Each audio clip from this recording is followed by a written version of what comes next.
Ladies and gentlemen, today, actually, when I came to the college, I really started to love computers, and we needed to do a lot with them. I was 3D modeling, then I was making simulations, I learned to program, I learned all those mathematical programs, and so on. Every new program was a challenge for me, and I seen a lot, I learned a lot of them. So I'm quite computer literate, how to say. And I sometimes said I live inside a computer, but I never actually played games until I lost my job because they did it so. And I had a lot of free time and no internet, so I installed the games. I played any game I could get for a few years, so now you see the result with all these games. And now, yeah, the computer, it's really like it became alive and the whole new world opened to me. And now I live more in virtual world than in reality. As you can see, I'm really active. And I must say, I made really wonderful friends and wonderful lady friends. I mean, they're really good. I really like them. And everyone just keep on like this. It's really good. And today, what I would like to talk is yes, but with some we have problems and you don't know. At first, I was looking for one woman who will represent Islamic religion, which I respect, and I want to, and I thought we got one. And she was happy at the beginning, very active, everything was good, but then just suddenly, what happened? And you start to think, what did I do wrong? What is the problem maybe with this behavior, but clearly something is not all right. I mean, I think we should change and leave the things as they are. Maybe she will come back and she will gladly take the role which we supposed to her to take. And I really see a potential and us to cooperate and that we are friends. So I hope we are. I don't mean anything bad. It's just joking these things and what it is. They're doing this. I'm just sharing what they propose to me. AI does this. So I hope everything will go all right. And today, sorry, it's summer. I prepared a few topics. First one will be wars and music. Then will be our first lecture about the history of medicine, where we will look at my favorite Stone Age, as you know from the stories. And then finally comes calculus course number 2. So let's get started. I hope you will like it. I think I got positive response from the colleagues that you like what I do, what I learn, and few things are even new to me. So let's do it.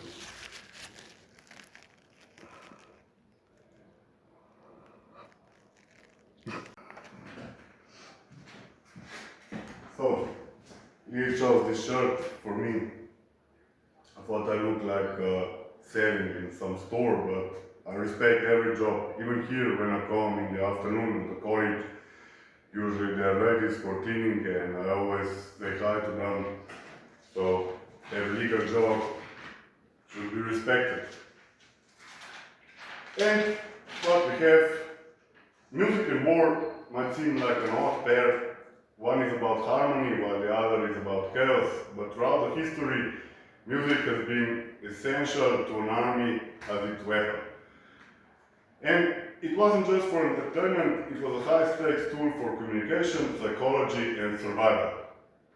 The battlefield radio. Before the invention of modern headsets and long-range radios, battlefield commanders needed a way to send orders through the deafening noise of musket fire, shouting, and clashing steel. Drums and buggles, certain rhythms or notes represented specific commands like advance, retreat, ceasefire, or load weapons. They could cut through the smoke and noise much better than a human voice, so they're louder. Then it was about maintaining order, marching. Moving thousands of soldiers from point A to point B in a neat formation is incredibly difficult. Drummers provide a steady beat, the cadence that helps soldiers keep their step. Then psychological warfare. Music was used to both terrify the enemy and embolden one's own troops. It was designed to sound like an unstoppable force. Singing together or hearing a patriotic tune built a sense of shared identity and esprit de corps, making soldiers feel part of something larger than themselves. Then logistics and routine. Life in a military camp was strictly scheduled and music acted as the alarm clock for the day. Different calls signal different routines, for example, lunch and so on, training. Managing morale and trauma. War is a grueling and terrifying. Some probably don't agree, unfortunately. Music provided a necessary emotional outlet during the long stretches of boredom between battles or the dark periods of recovery. Soldiers often wrote their own lyrics to express longing for hope. Processing grief. Music like the funeral dirge helped soldiers honor their fallen comrades, providing a structured way to handle the immense loss inherent in combat. During the American Civil War, bands would sometimes engage in battles across riverbanks. One night, after a day of fighting, Union and Confederate bands played back and forth until they both joined in together to play Home Sweet Home, leaving soldiers on both sides in tears. So they all realized it's madness to do this. Then linear warfare was the standard way of fighting for about 200 years, roughly from the late 1600s to the mid-1800s. And what is linear war? They were standing in the line and had guns, and these guns were very inaccurate because they didn't have this spiral, and they were shooting, and the other ones were doing the same. And the drums were playing, giving the rhythm, and people were just dying and going gone. Eventually, the invention of more accurate bullets and later the machine gun made walking in life suicidal, which is why modern soldiers now crawl, hide, and use cover. And here, again, my suggestion, I won't repeat myself, what I think about this and our wars and all the things, but I'll just suggest that we in Europe, I think we have good army, and I hope you are doing even more, that our war machine is working very good. So I would encourage you to exhibit this, to show the force, to show tanks, show the other things, show the planes. And most importantly, I would show soldiers, 100,000 of them, for example, standing in formations and all with the same voice, say, I don't know, for example, this is Europe, or something encouraging. So let's go on. Then we have another topic. Our first lecture is the history of medicine. I once watched the great courses, and it was many lectures about history, and it was fascinating to me how all this developed, how humans' inventions or also bad things were present. So we start with a history in the Stone Age. History is a wild ride from spiritual rituals to high-tech labs. It didn't start with white coats, but with survival instincts and deep connections to the natural world.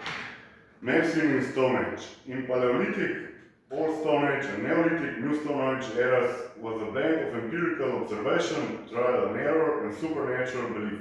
Since there was no written record, we rely on archaeological finds like skeletal remains and cave paintings to piece the story together. The shamanic connection. Stone Age humans didn't distinguish between physical illness and spiritual distress. Sickness was often attributed to vengeful spirits or demons, the loss of one's soul, or curses from rivals. The shaman acted as the first doctor, using chants, charms, and rituals to appease the spirit world. Nature's pharmacy. Ancient humans were expert foragers. Through observations, perhaps by watching which plants sick animals ate, they discovered the medicinal properties of their environment. Willow bark contains salicylic acid, the basis for modern aspirin, used for pain. Birch polypore, a fungus found on Otzi the Iceman, a 5,000-year-old mummy was found in the ice, likely used to treat intestinal parasites. Clay and mud used as bandages to stop bleeding or soothe skin irritations. Then we have also primitive surgery. One of the most startling discoveries of the Stone Age is trepanning, the practice of drilling or scraping a hole into a living person's skull. Why? Historians believe it was done to release evil spirits causing headaches, epilepsy, or mental illness. Surprisingly, patients often survive these grueling procedures without anesthesia or modern antiseptics. And we also know that some older religions, they believe if you sacrifice your people, the God will help you, or God, they have more. So it was quite often that they kill their own people. Very sad, but that's what they believe. Setting bones and wound care. Evidence suggests that Neolithic humans were quite good at basic trauma care. They used splints made of wood and leather to set broken limbs. Structures, utilizing animal sinew or even certain types of ants to close deep cuts. These methods laid the groundwork for scientific method. In Stone Age, a serious wound wasn't a physical injury, it was often a ticking clock. Without antibiotics or an understanding of the germ theory of disease, minor accidents by today's standards were frequently fatal. The speed of sepsis, blood poisoning. If you sustained a deep wound from a flint spear or predator's tooth and it became septic, the timeline was brutal. Days 1 to 3 infection, local redness, swelling, and pus. If your immune system didn't contain it, bacteria entered the bloodstream. Days 3 and 7, septicemia.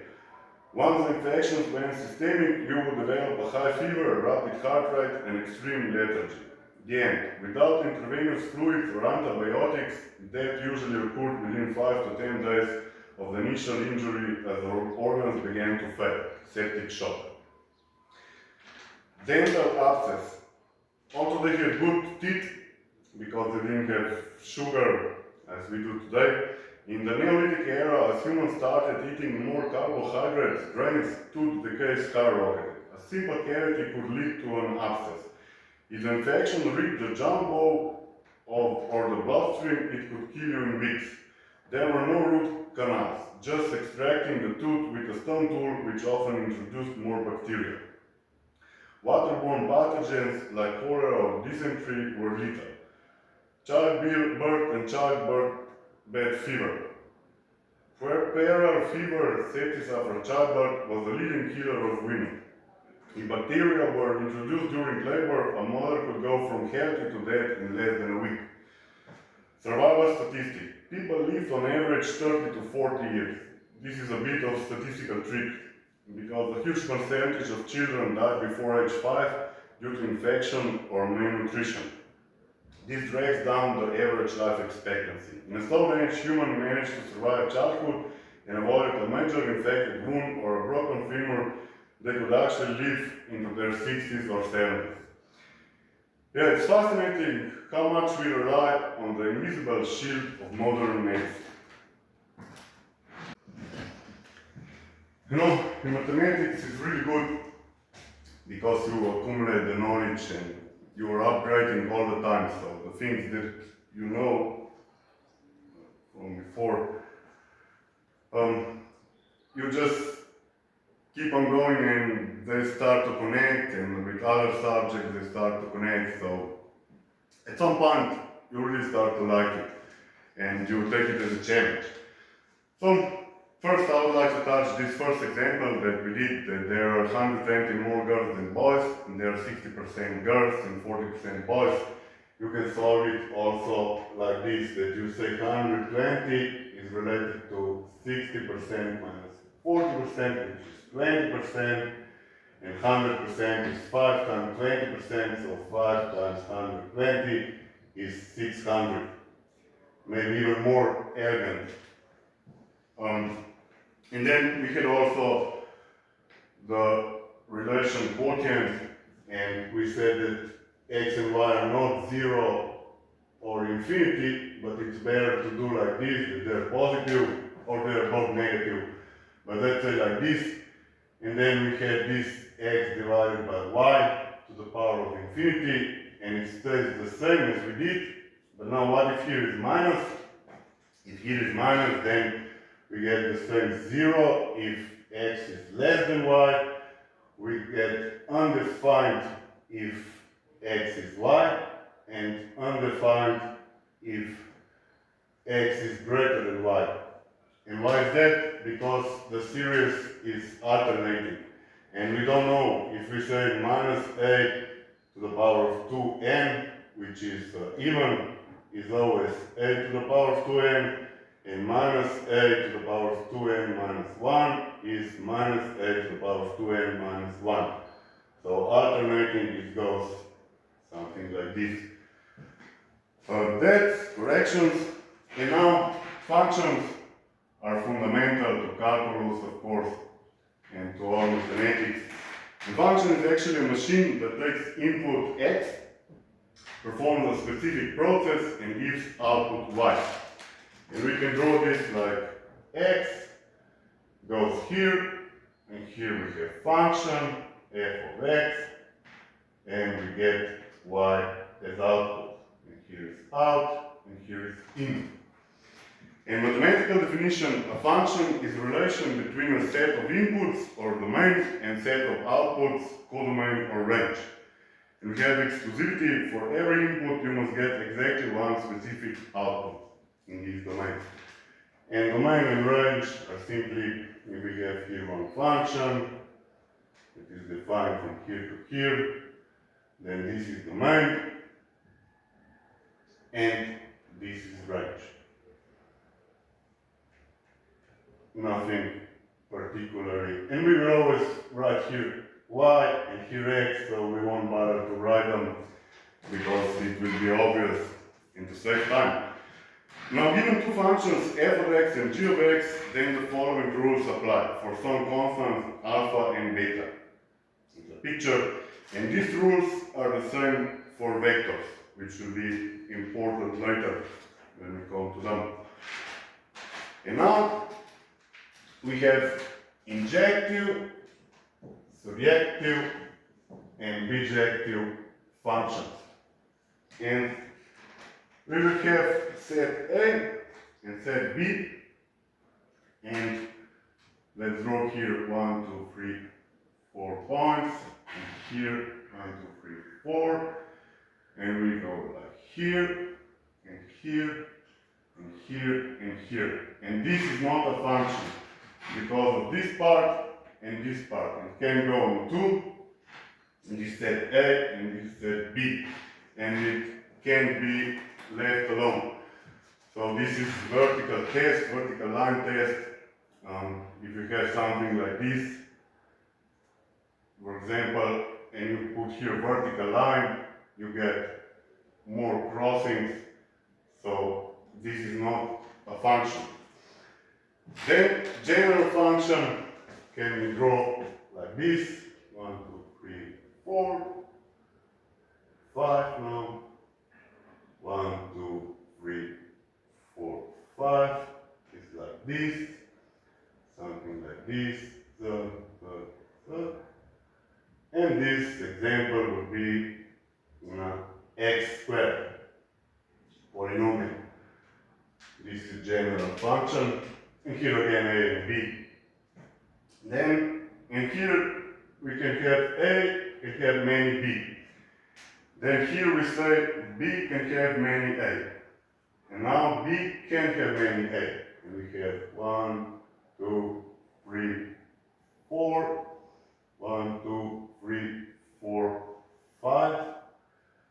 And we go here, here, here, for example, and here. And this one is called, so here, not a function, general function. And this one we say is injective or one-to-one. An example of this is exponential function. Here, a to the power of x. And we can see that not whole y interval is just defined here, from 0 to infinity. So that's injective, but here it goes like this. Then we have surjective, or onto every b has some a. Here again 1, 2, 3, 4, 5. 1, 2, 3, goes like this, for example. The, the. This one is surjective, and example of surjective is x to the power of 3 minus x. This is surjective. And then finally, bijective is when it is both A to B is made perfectly, and when it's both surjective and injective. So we have something like this, for example, 5, 1, 2, 3, 4, 5. This one goes here, this one goes here, this one goes here, this one goes here, here. Bijective, and example is linear function. Let's say linear x plus 2, for example. And now, let's dive deeper. One-to-one or injective, each x can have only one y. And horizontal line test. For example, here, if we put horizontal line, we get two y's. So that's why this function is not injective.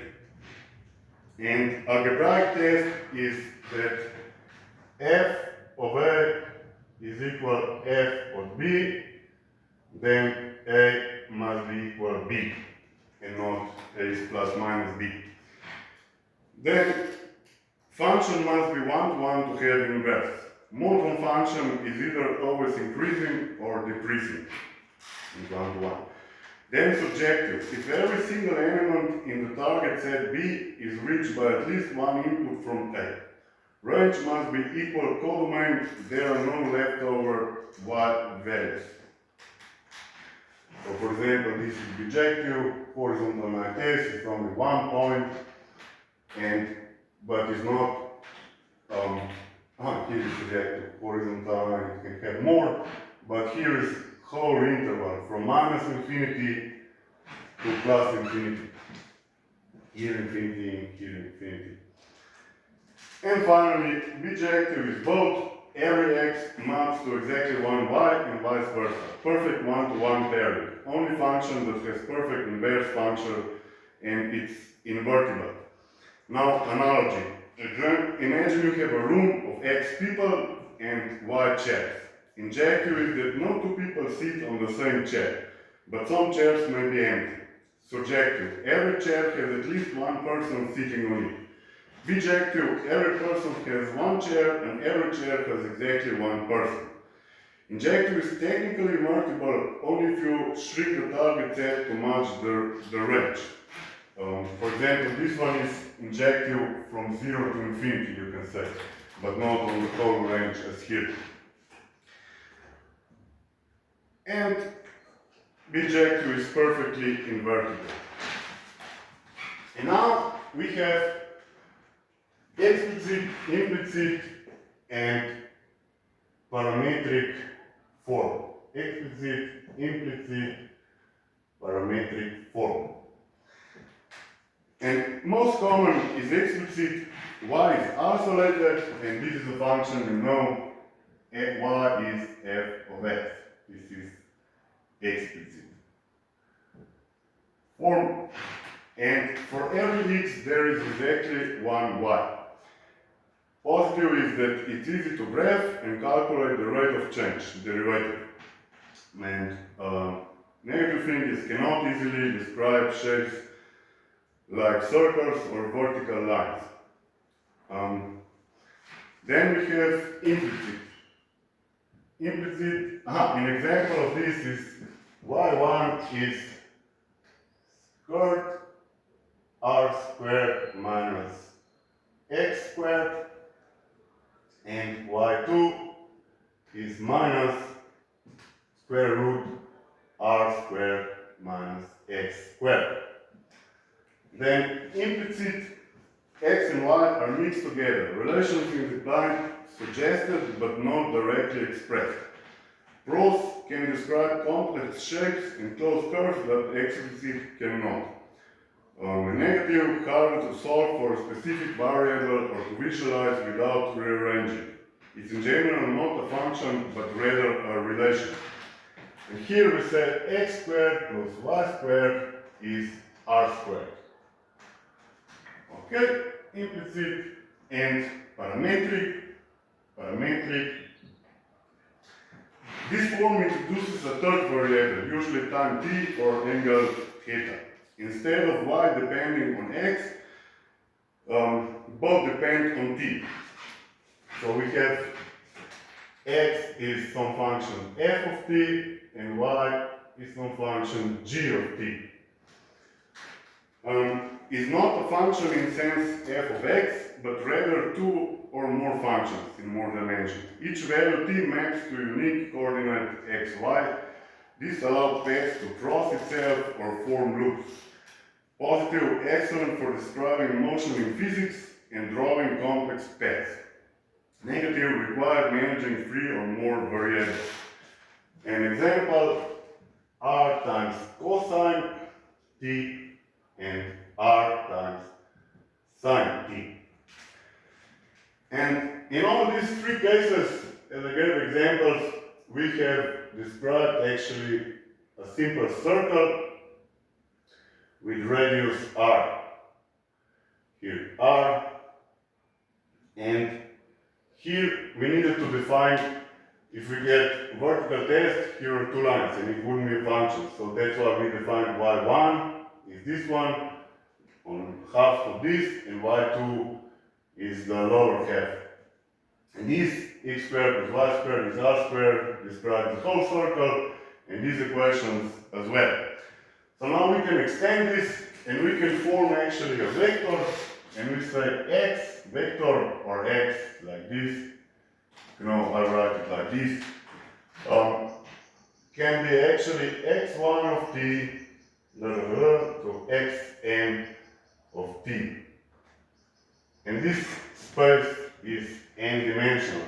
So we can easily conceive a function that is n-dimensional. Okay? Now we have polynomials. I will try to do it quickly.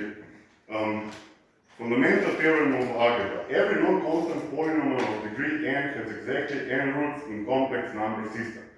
If polynomial coefficients are real and if it has complex zeros, then always come in pairs. Conjugate pair theorem. Complex root is turned above or below its axis.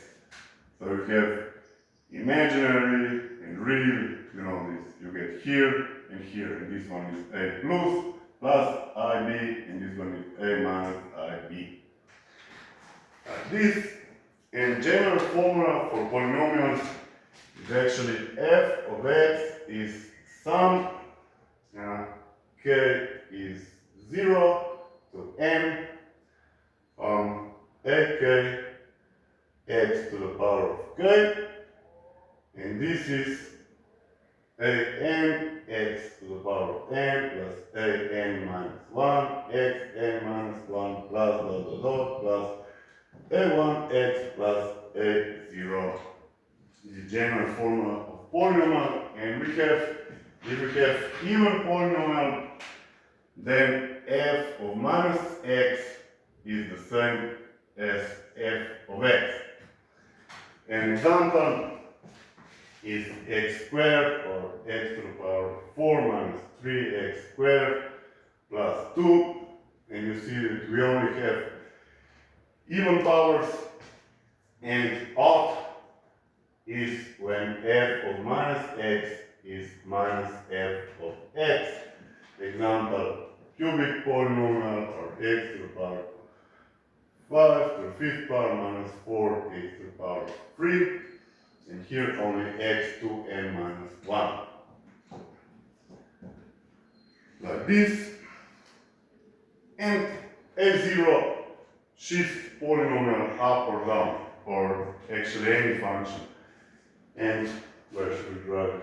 Here, if we have quadratics, x squared, and if you have x to the power of 4, it goes like this. Here, x to the power of 4, and this is a0 up, and if it's negative, it's minus a0. A0, and the leading coefficient an is here greater than 0, and here an is less than 0, as you probably know. This is for even and for odd, and yes, they are symmetric on the y-axis. Symmetric and even polynomials, for example, here x cubed, or if you have x to the fifth power, it's more like this.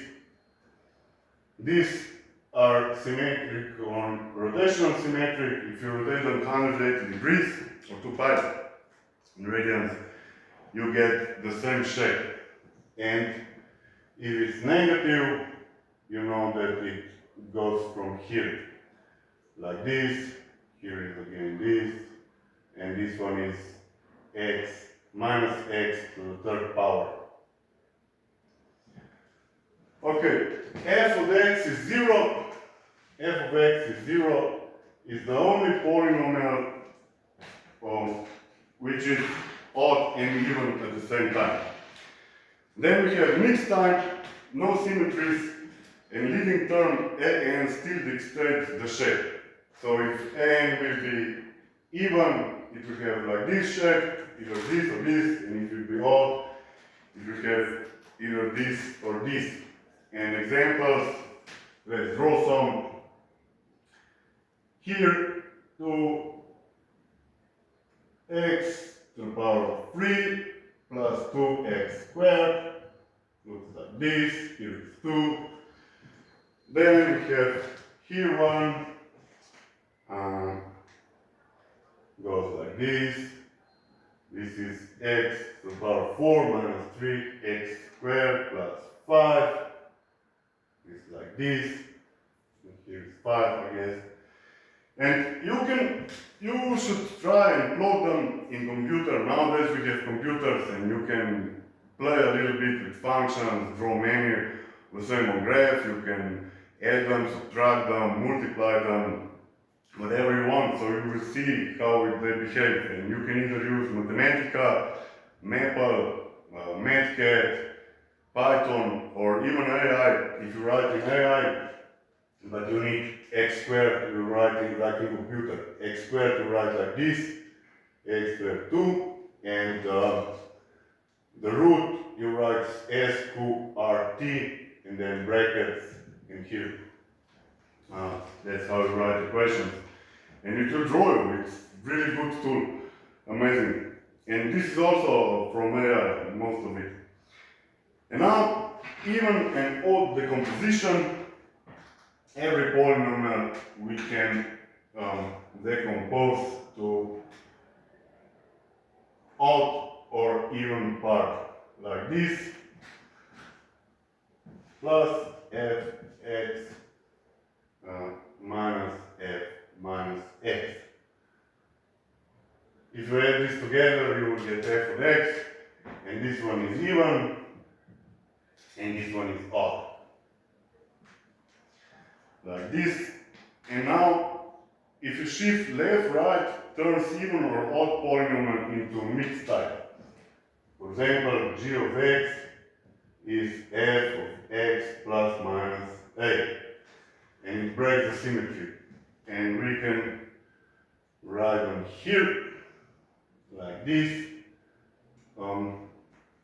F of x, if it's even, odd. Now here we shift. If we shift up, down, left, right, up, down, left, right, we get even, mixed type. Okay, a linear function f of x is n times x plus b. If n is 0, it becomes even, only in this case. So this, and yeah, that's all what I want to say about the polynomials.